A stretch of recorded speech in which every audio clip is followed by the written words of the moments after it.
Hi honey, how are you? Welcome back to the channel, or if you're new here, I'm Teknikolour. I was building on one of my Twitch streams recently, and when I gave my chat the option between building in San Sequoia or Chestnut Ridge, well, let's check out this build we did in Chestnut Ridge. If you're new here, I should probably give you some context as to why that was so funny. I build in San Sequoia a lot, and my community knows this. For returning viewers, you'll be happy to know that the vote was unanimous. We also decided to make this a limited pack build. I say we as if my Twitch chat totally didn't bully me into making this limited pack. Overall, this build only uses 2 expansion packs and 2 kits. Those are Horse Ranch and Adventure Awaits and Cozy Bistro and Party Essentials.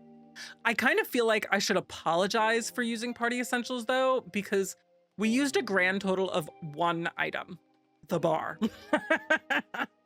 I feel like Party Essentials wasn't really well received when it released, and I still don't think a lot of simmers really like it, but I do, and that's all that matters.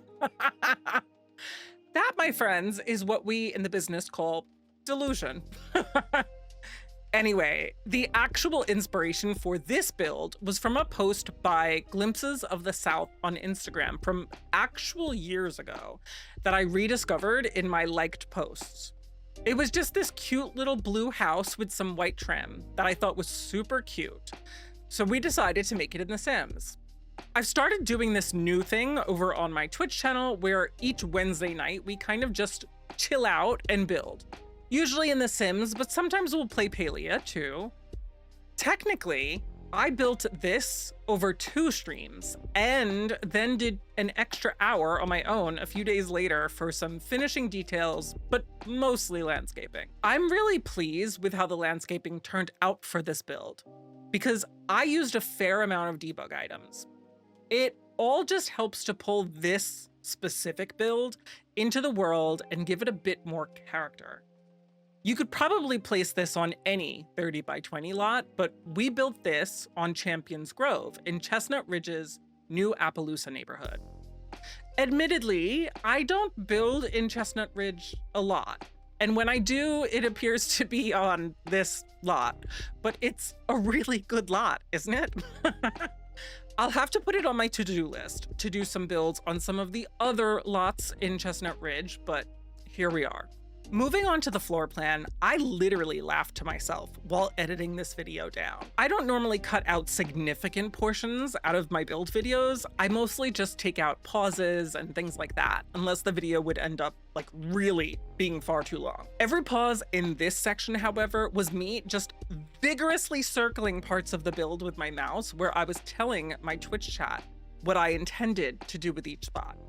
My boyfriend, who is an actual architect, absolutely despises the way that I approach building. He won't admit that, but I think he totally does. He thought I was spending too much time on the shell and picking out windows and things like that without having a floor plan in mind.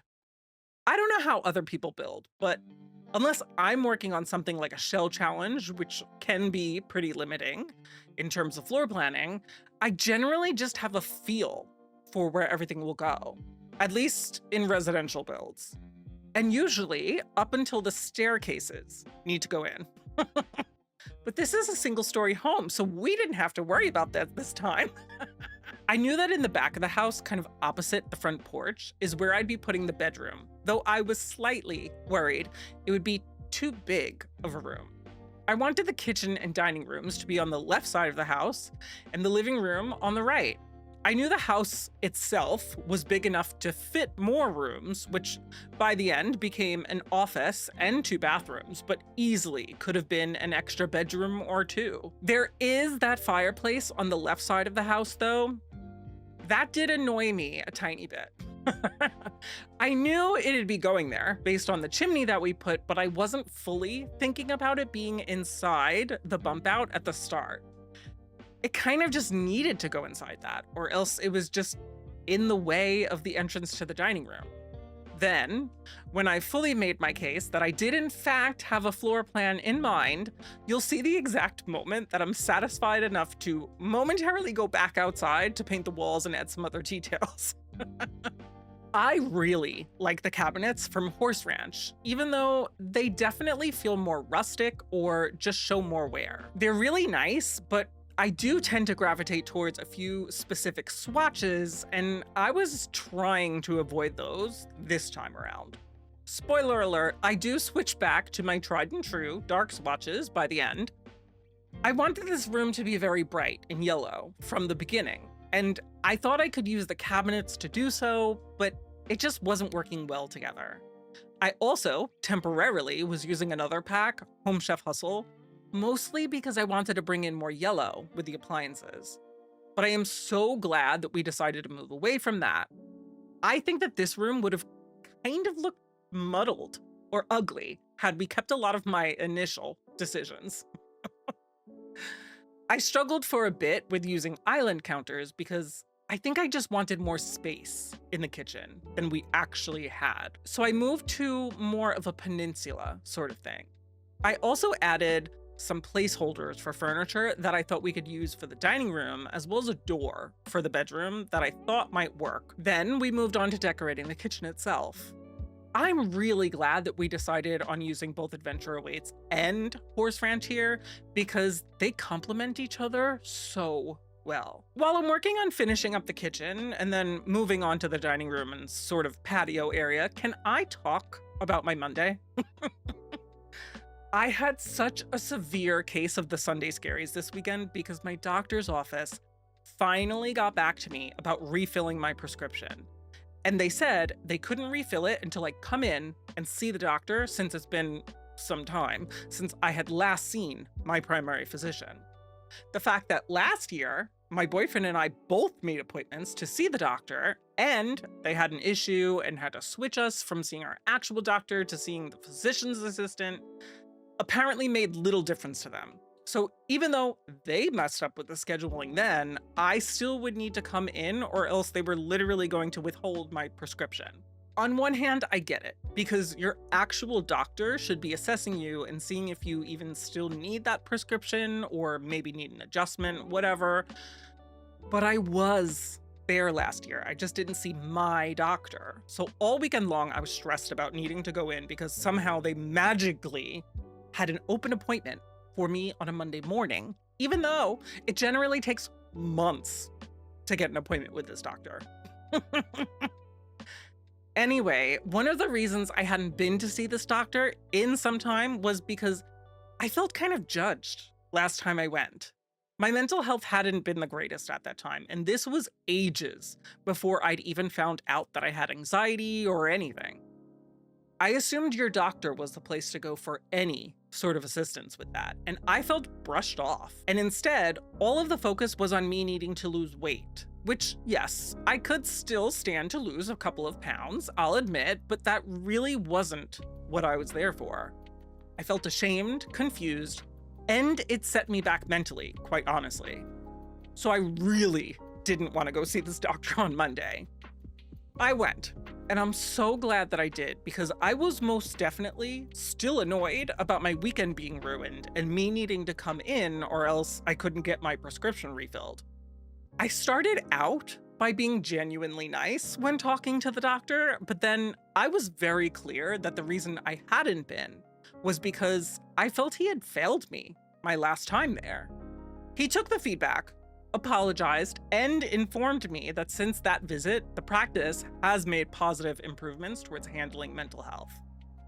I don't know if any of you watched The Golden Girls, but it's one of my comfort shows, and all I could think about was that one episode where Dorothy was dealing with a health issue, and her doctor just didn't take her seriously. Not to spoil the episode, but she does end up finding a resolution in terms of her health issue, and gets to put her doctor in his place. That scene, that whole episode, has always stuck with me. All this to say, and I know it's easier said than done, but please be confident when it comes to your health.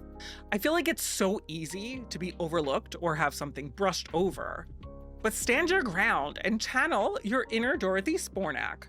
I feel like my doctor and I have a better relationship having stood my ground and voiced my concerns, even if it was years after the fact. Thank you for listening to me rant. I didn't even tell you the worst part though. I got home, had lunch, and didn't even have a chance to have my first coffee of the day until around 2 p.m. Then, between the caffeine and the weather, I had such a horrible migraine for the rest of the day that I still kind of have now. Hopefully, y'all had a much better start to your weeks than I did. Since I was yapping, you'll see that we added on a little patio or deck area with access from the dining room. I just felt like since there isn't a second story, and Chestnut Ridge is so beautiful, these Sims deserve some more outdoor space to enjoy their home. Now that we're back inside, we're working on the bedroom, and this room is large. I probably could have reimagined the windows on the back wall and added a second bedroom here, but I honestly didn't want to. Sometimes bigger is better, and generally, I've noticed a pattern in my build where I haven't been giving myself enough room to really breathe. So this build allows for that, most obviously in here and in the living room. This is also where our first kit comes in, Cozy Bistro, mostly because I wanted a mirror above the dresser in here, and we have so few larger options.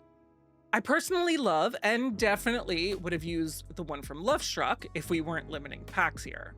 But the Cozy Bistro mirror could work well here, and I knew I'd be able to use more of the items throughout the build. Additionally, I used a tip from one of my community members who is a fabulous builder.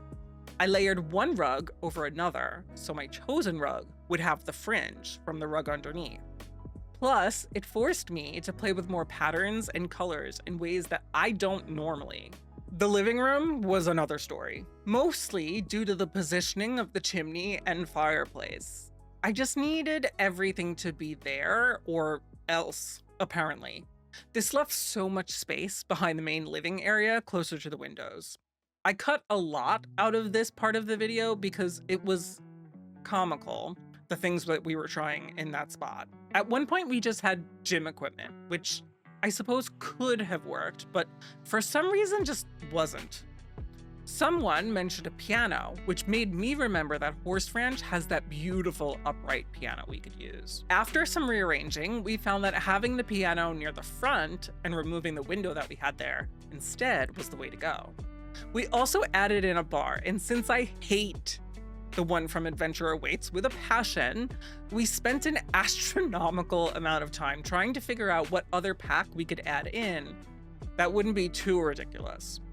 We settled on the bar from Party Essentials, so not sure where we went wrong there with the whole ridiculousness, but I do love this bar, and even though it's still the only item that we used from that kit, I still stand by that decision. While we move on to the office and some finishing touches on the interior, I thought I'd mention some news in the Sims community, just in case you've missed it. Our first expansion pack of 2026, Royalty and Legacy, is releasing next week. It's also releasing as a bundle with 2 new kits alongside it, which is rather interesting.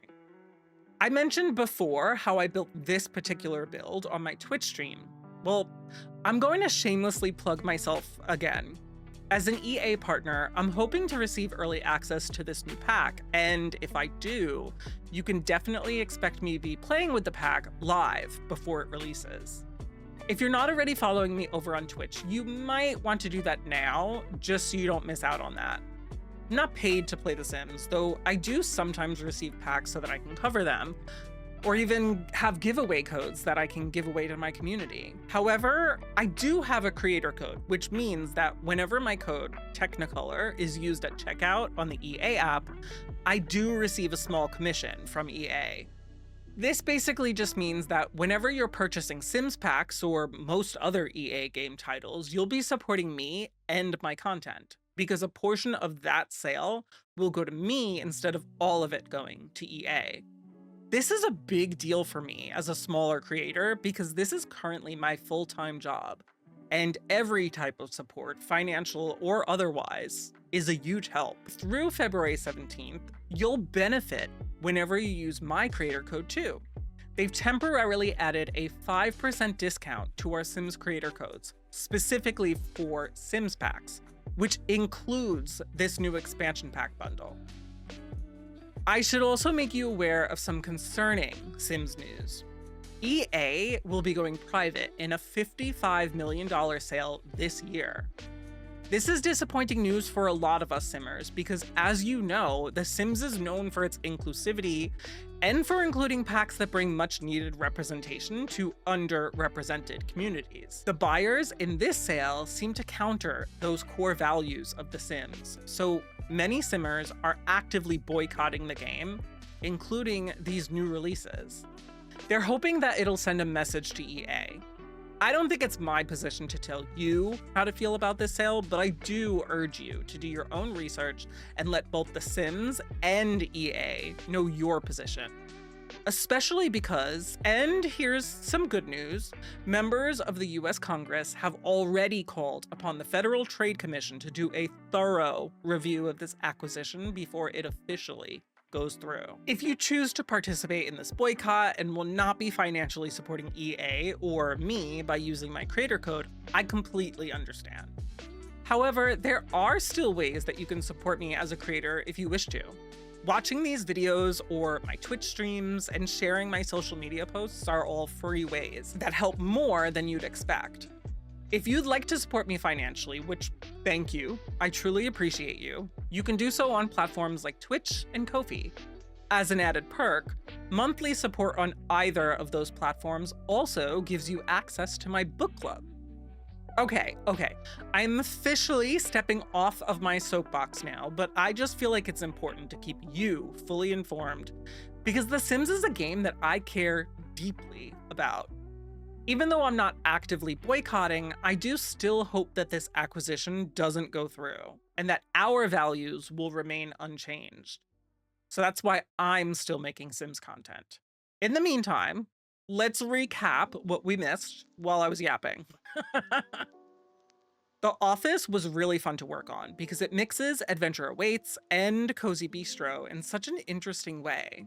I don't think that many would expect the Bistro kit to work so well with these two more outdoorsy packs, but they really did blend together in such an amazing way. We also made some minor adjustments to our outdoor areas, mainly the porch and deck, which included adding some lighting. Then we moved on to painting all of the previously bare floors and walls. This interior flooring is actually from the base game, and whenever I've seen it used, especially in one of my friend's Legacy Challenge gameplay, I think it looks fantastic. I've always been too scared to use it myself though, because I feel like the gaps between the planks are too large. But my chat urged me to keep it in, and I'm really glad that they did. As for the landscaping, I kind of went in a different direction here than what I usually do. I felt like we needed more trees on this lot than I usually would go for, so that was one nice change. Plus, I liked using a lot of the low-lying ivy or grass or whatever around the entire foundation. It added some green visual interest while not giving us something that felt too manicured or maintained. By adding in a few bushes or shrubs, that also gave us a bit more structure, so even though it's less of a manicured lot, it definitely still has that pulled together look. I hope that makes sense. I had a lot of fun adding in some debug items too, especially a lot of planters. I can't remember which of the two packs had those metal planters, but they just look beautiful alongside the house and fit in perfectly with the surrounding area. I also added a couple of planters to the porch to help bring the greenery up and toward the home itself, especially because we used plants more sparingly on the interior. I played around with some rocks, as well as that wooden planter from Adventure Awaits underneath the window on the left.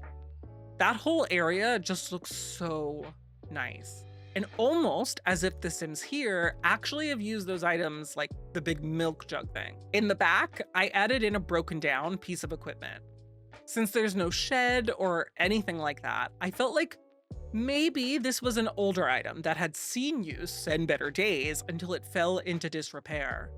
Maybe the Sims here intended to repair it or have meant to dispose of it, but the remains are hidden here in the back of the house instead. I don't know. Sometimes you gotta do some storytelling with your builds. But anyway, that is pretty much the entire build. So why don't I pop open the game and give a little overview tour?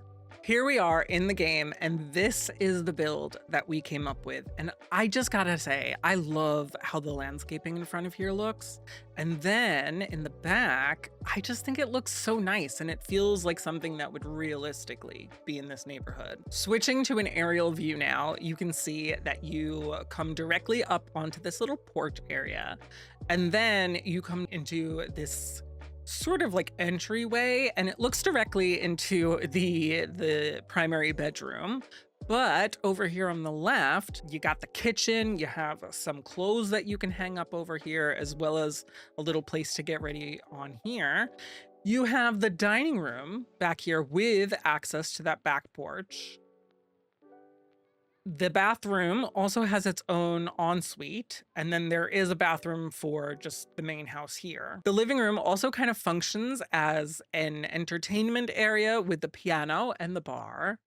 And then back here, you have the office that also uses the Cozy Bistro bookcases back here. If you enjoyed this video, please drop me a like and then grab the build off of the gallery. To add it to your game, you can find it using my EA ID, Teknikolour. If you'd like to see more of my builds and other cozy gaming videos, be sure to subscribe here and hit that notification bell so you won't miss future uploads. If you want even more Sims content, including early access, consider dropping me a follow over on Twitch. I livestream my pack-based Legacy Challenge every Thursday, but play other cozy games throughout the week. Planning on pre-ordering Royalty and Legacy or picking up any other packs? Please use my creator code, Teknikolour, when checking out on the EA app. It's free for you and supports the channel. Plus, my code can now be used on so many other EA titles, not just The Sims. But thank you so much for watching. I'll catch you in the next one. Bye-bye.